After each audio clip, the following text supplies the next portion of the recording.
In this video, I'm going to show you how to create a block mesh of a level in Unity using a free tool called ProBuilder.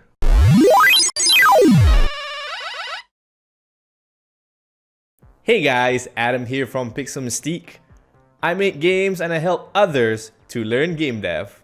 If you're new to this channel, do consider subscribing to get game dev tips, tutorials, and inspiration. And hit that bell icon to get notified whenever I upload new videos. This is part 3 of my first-person level design tutorial. For the rest of the videos, link is above and in the description below.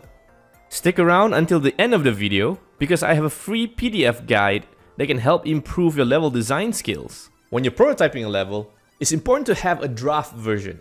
This is often referred to as a block mesh. So the games industry hasn't really standardized the terminology for this. Some people call it gray box, white box, even blockouts. But for me, I would use the term block mesh because I usually use colors in my block mesh to communicate better details and ideas with my team. Hence the term gray box or white box loses its meaning for me. But that's just me. Now let's jump into Unity and get started. Before we start, make sure you have ProBuilder installed. It's basically a free modeling tool for Unity. Check out the video on screen now and in the description below if you want to know more about how to set it up. Now, of course, you can use whatever 3D modeling tool you want, but I find that ProBuilder is really convenient for prototyping purposes. I would also recommend that you have ProGrids installed. This allows 3D objects to snap to a grid, which also gives more accuracy when creating, moving, and scaling objects in Unity. So to start with, we should look at how we can create the biggest shapes for our block mesh. If I pull up our reference from the previous videos, this would seem like the most obvious choice, the central area right here. This is where the action happens most of the time, and it's our focal point. So we're going to build that first. We can start with creating the octagon shape using the polyshape tool. So because each of this small little square is about 1 meter based on our settings of ProGrids, I want to create about 40 meters across. So I can click and say this is about 10 meters, this is another 10, this is another 10, and this will make it 40.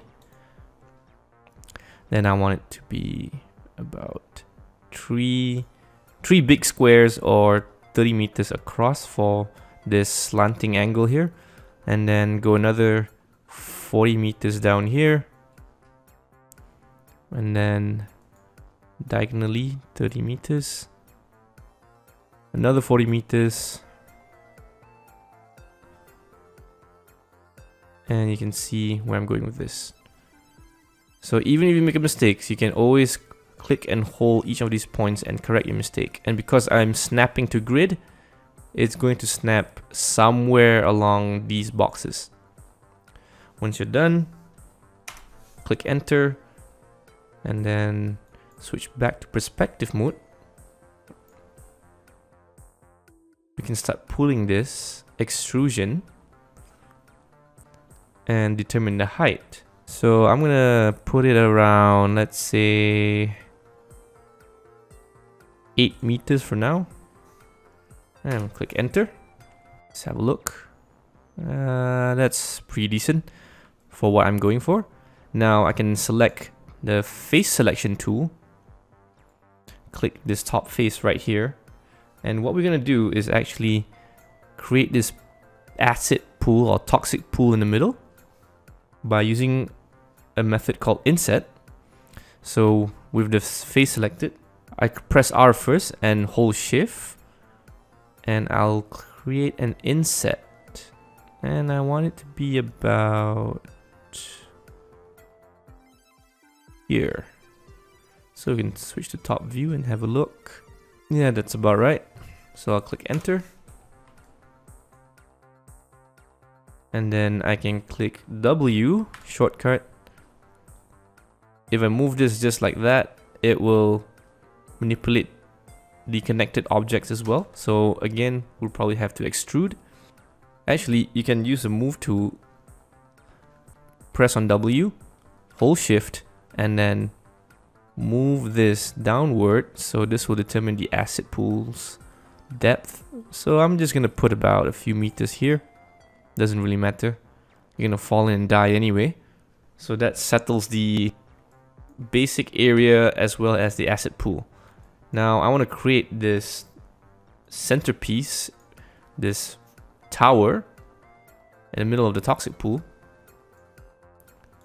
So to do that, I can either again create an inset in this pool and then lift it up, or I can decide to draw a new shape. So to create a tower in the middle, what I'm going to do is create a new poly shape. And the tower, I want it to be roughly about 10 meters across. It's kind of like you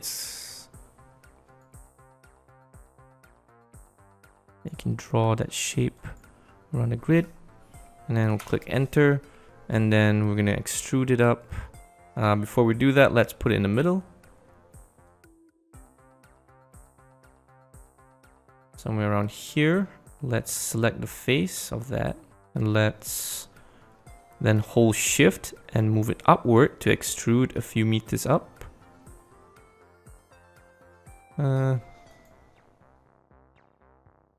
Maybe about 3 meters up. And then we're then gonna create the pillar of the tower. So from top view, we use the same technique as the asset pool and press R to scale, and then hold shift and move it inwards to about here. And then we're gonna raise it up to say about 40 meters. So about 1, 2, 3, all the way up here. Let's see.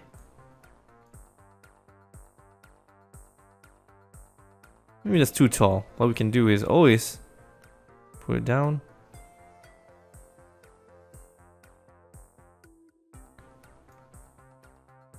And then we're going to create another inset. This I'm going to scale outward like so. Yeah, it doesn't have to be 100% accurate. We just want to have a rough estimate of the shape. And then press W and hold shift to scale it upward a few meters, maybe about here. And then once again, let's do the inset thing and scale inward.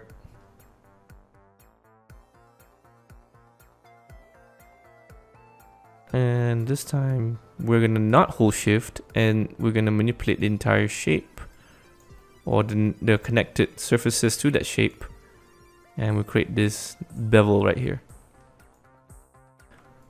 Same thing goes down here. Always do something like this. We're gonna scale this to be something like this, maybe? No. Okay, what we're gonna do is we're gonna press W, and then I'm gonna hold shift again. I'm gonna shift downwards, and then we're gonna scale it inwards like so. And then I'm gonna move it a bit.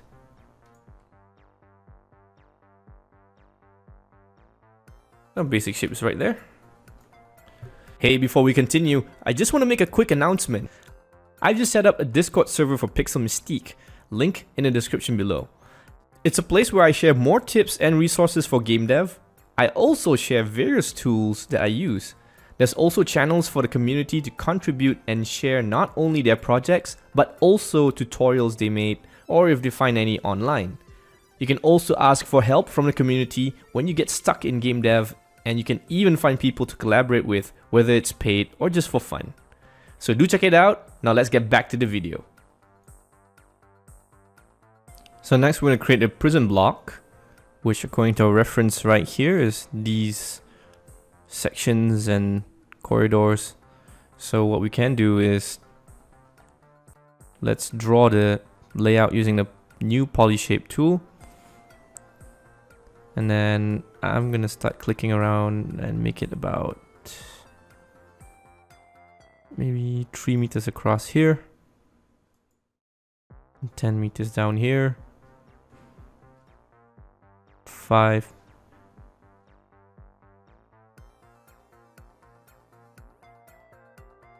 Yeah, we can adjust this later.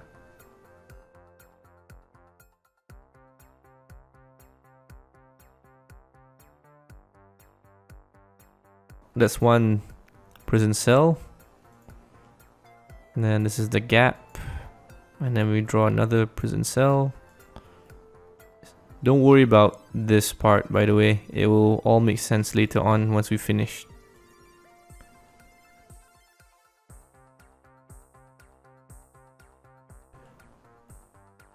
And I think I'm going to close it off right here.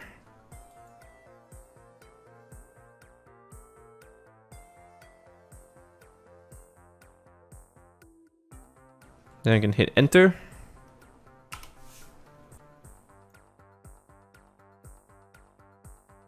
And then we can select about this extrusion height about here. Maybe let's make it more claustrophobic. Let's put about just 4 meters here.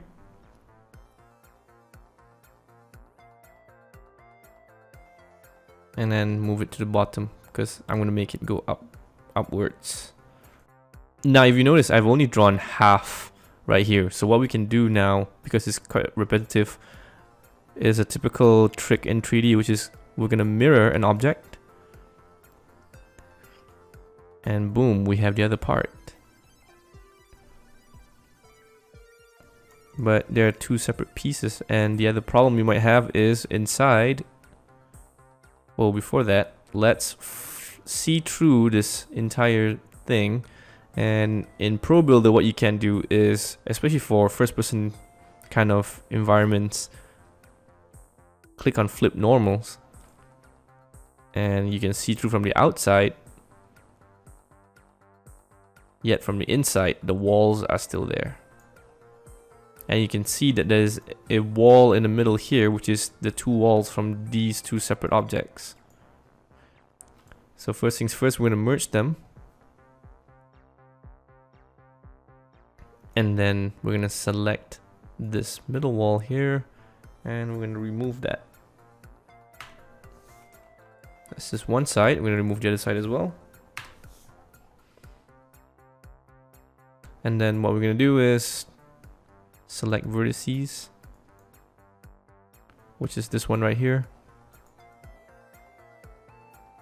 And then let's go to the top view and make sure we select most of them.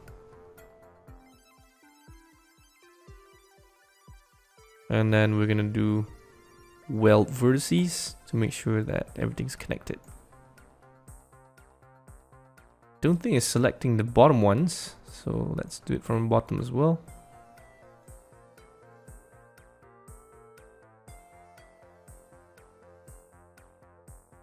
And let's just wield it. Alright, a quick test. Let's select our player. Make sure it's in object mode.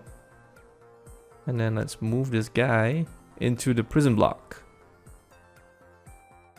Let's say he's gonna start from here.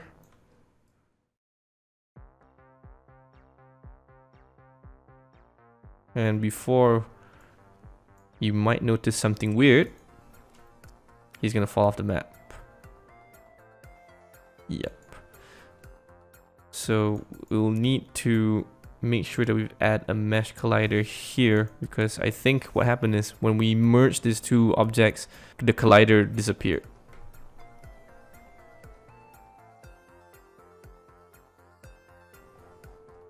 For some reason I left the camera on top. So let's do this again. Drag the player prefab into the scene. It's kind of roughly where I want him. That's probably where he'll start. Click play. And we are now inside the prison cell. Imagine there'll be a door here, and then he'll be able to break out. And then he can decide to go here to explore further. There are other prison cells around, and then this is a dead end. And if he goes the opposite direction, we're going to build a staircase here so that he can go upwards into the main central area. Okay, next we're going to create a way for the player to get out of this area and into the central zone and where the tower is. So we need to invite the player there. So one of the things we're going to do first is to actually find a way to bridge across this section here to the central area, which is slightly higher here. So one of the things we can do is start by adjusting this mesh by selecting a few vertices at the end here and pull it up, maybe about here.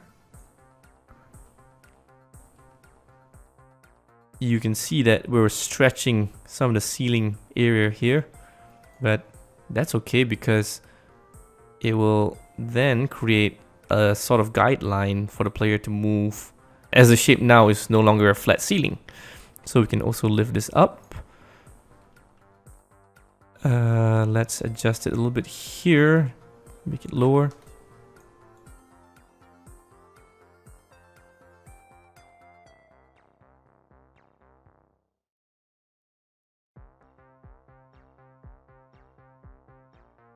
And then we can adjust this one at the end here to go same height. So when you're aligned like this, you can align it with the furthest object on the other side. Cool, let's test it out and see what happens there. Immediately when you look up, there's now this cut and making this cool looking shape, which can be interesting later on once you add some decorations like maybe pipes along the way, and it creates a natural leading line towards the player's potential option left or right once he exits the cell. Cool, but we're not done yet. We're now going to create the staircase so that the player can go out from the prison block into the open. And we're gonna start with carving a hole. And in this case, it's pretty easy because we can select this plane right here, press backspace, and just remove that central area there. Come to think of it, I think we need to raise this a little bit higher, maybe 1 meter up. Same thing goes with the back here. If you're not sure, you can always align it like this, and then it will snap perfectly. Alright, now we're going to use one of the coolest tools ProBuilder has to offer, and that's the staircase tool. So click on new shape, and then you have this window opened, which is called the shape tool. Right now it's selecting a cube as an option. We don't want that. Now go through the drop down and click on stair. Okay, we can customize a lot of things here like steps and curvature, width, height, and all that. So the height is 1, 2, 3, 4, 5, 6, 7, 8, about 8 meters up. So we'll say the height is about 8. Oh, let's just type it in. 8 meters high. And the depth, we can stretch it this way quite a bit, all the way to 10 meters. The width is about 6.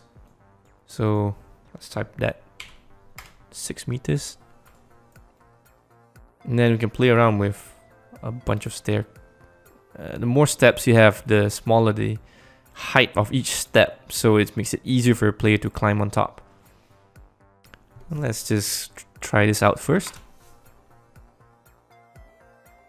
It's so easy to build the stairs that you can just create a new one if you're not happy with it. Select the object mode, and then let's align this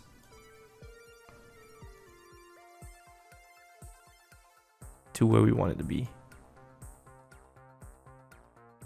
Like so.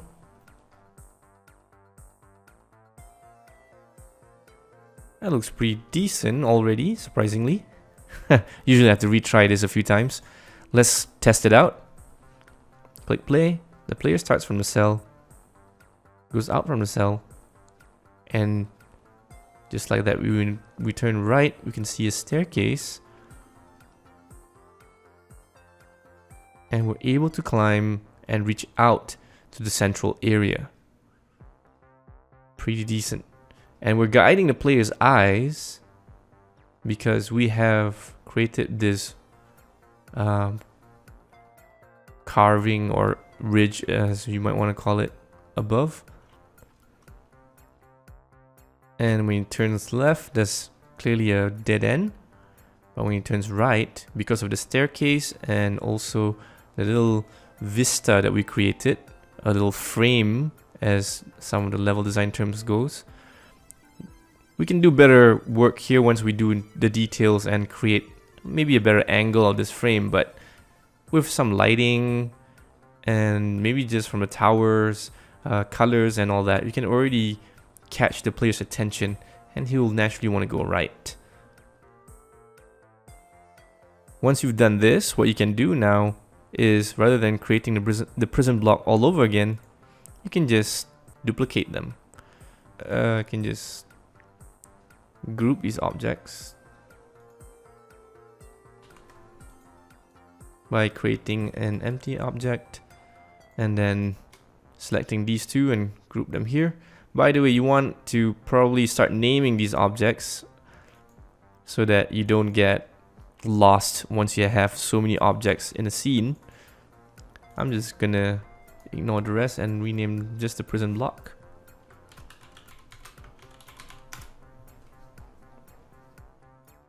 And then from the top view, we can select this prison block group and Control D.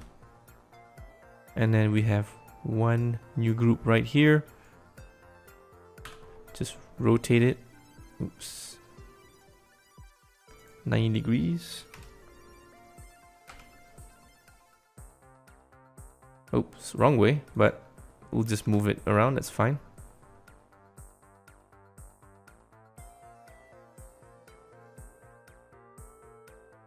Switch on the grid. Slice right into the middle of that grid. That's the position that we want.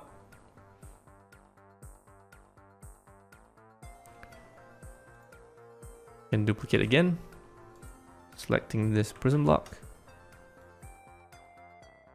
I'm going to rotate this to 270. And then we're going to press W to move this.